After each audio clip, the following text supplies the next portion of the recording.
Se você ainda não entendeu o processo de decomposição de fatores primos, fica comigo nesse vídeo.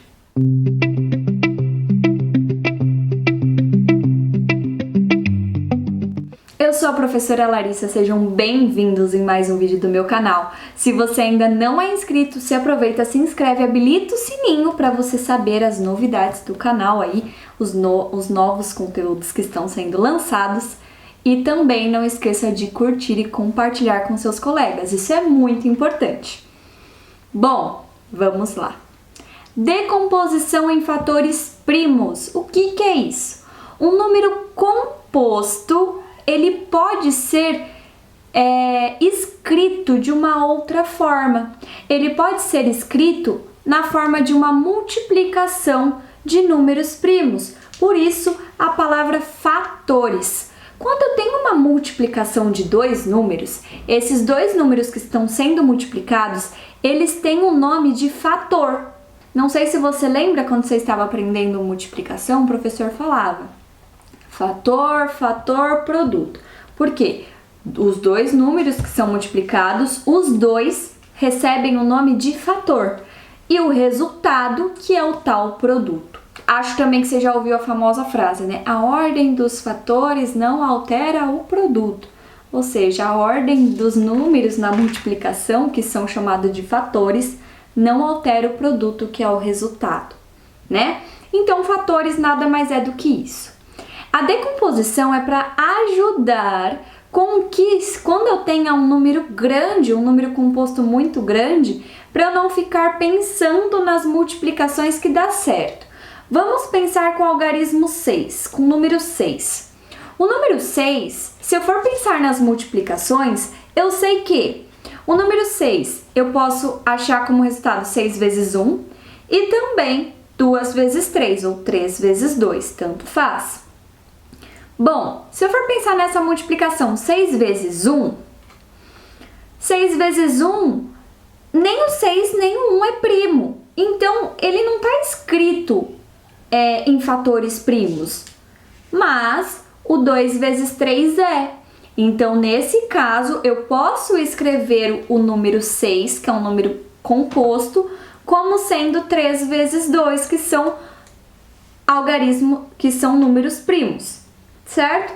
Mas imagina a gente ficar pensando isso para todos os números. O número 6 é fácil, mas tem alguns números que são maiores, então a gente passaria muito tempo fazendo isso. Então, tem a decomposição para nos ajudar. Mas, para isso, para você conseguir decompor, você precisa conhecer quem são os números primos e quem são os números compostos. Senão, vai ficar bem mais difícil. Então, eu vou deixar aqui no card para você correr lá, assiste o que são números primos e compostos e daí você volta para essa aula, tá? Então, vamos lá entender mais na prática como que funciona essa decomposição. Bom, então para a gente fazer a decomposição em fatores primos, a gente precisa conhecer os números primos, né? Os mais usados são o 2, o 3, o 5, o 7, o 11, o 13, o 17 e o 19. Bom, vamos lá, decompor o número 9. Por 2 não dá para dividir, né? Uma forma muito mais fácil de saber se é divisível ou não é sabendo os critérios de divisibilidade, que ajuda bastante nesses exercícios.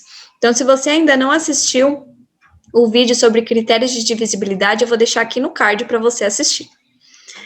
O 9.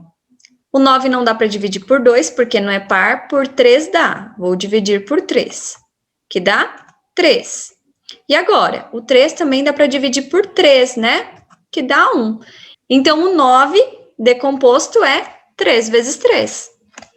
Mais um exemplo aí, o 24. Vamos decompor ele. Como ele é par, dá para dividir por 2, que dá 12. O 12 também é par, dá para dividir por 2, que dá 6. O 6 é par também, dá para dividir por 2, que é 3. E o 3 dá para dividir por 3, que dá 1. Bom, então, o 24 decomposto é a mesma coisa que 2 vezes 2 vezes 2 vezes 3. Ou seja, tem apenas números primos, certo?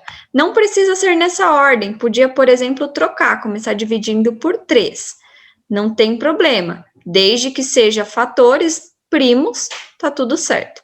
Lembrando, né, que na multiplicação não importa a ordem, o resultado sempre será o mesmo. Bom, vamos para mais um exemplo aí. O 4.620, ele é par, dá para dividir por 2, que dá 2.310, que também é par, dá para dividir por 2, que dá 1.155, que agora já não é mais par, não dá para dividir por 2, mas dá para dividir por 3, que é o próximo número primo. Dividindo isso por 3, dá 385. Mas agora já não dá mais para dividir por 3, né? Então, a gente vai dividir por 5, que é o próximo número primo, que dá 77. O 77 eu também não consigo dividir por 5, nem por 2, nem por 3. Então, vou para o próximo número, que é o 7. Vamos lá, vamos tentar dividir por 7. Dá certo, dá 11. E agora, mais um. Ó, não dá por 2, não dá por 3, não dá por 5, não dá por 7. Mas o 11, ó, a gente consegue ver que ele é primo. Então, dá para dividir por 11, que chega em 1. Chegou em 1 significa que acabou, né? Não tem mais o que fazer. Então, esse 4.620 decomposto em fatores primos é a mesma coisa que 2 vezes 2 vezes 3 vezes 5 vezes 7 vezes 11. Vamos para mais um exemplo aí. 8, ele é par, dá para dividir por 2, né? Então, dá 4. O 4 também é par, dá para dividir por 2, que dá 2. E o 2 também é par, dá para dividir por 2, que dá 1. Chegou em 1, acabou. Então, o 8 decomposto é a mesma coisa que 2 vezes 2 vezes 2, que é 8. O próximo exemplo aí, 525. Ele termina em 5, então dá para dividir por 5, que dá 105, que também termina em 5. Vou dividir por 5, que dá 21. O 21 já não dá para dividir por 5. Ó, por 2 ele também não dá, por 3 dá. Então, eu vou dividir por 3, ó, que dá 7. E agora, o 7 não divide 2, nem 3, nem 5, mas dá para dividir por 7, né? Que ele é primo e dá 1. Chegou em 1 significa que acabou. Então, esse 525 decomposto é a mesma coisa que 5 vezes 5 vezes 3 vezes 7. Então, eu espero que tenha te ajudado. Se ajudou, não esqueça de compartilhar isso com seus colegas para ajudá-los também. Não esqueça de deixar o seu like, que é muito importante também. Curta, se inscreve. Então, um beijo e até a nossa próxima aula.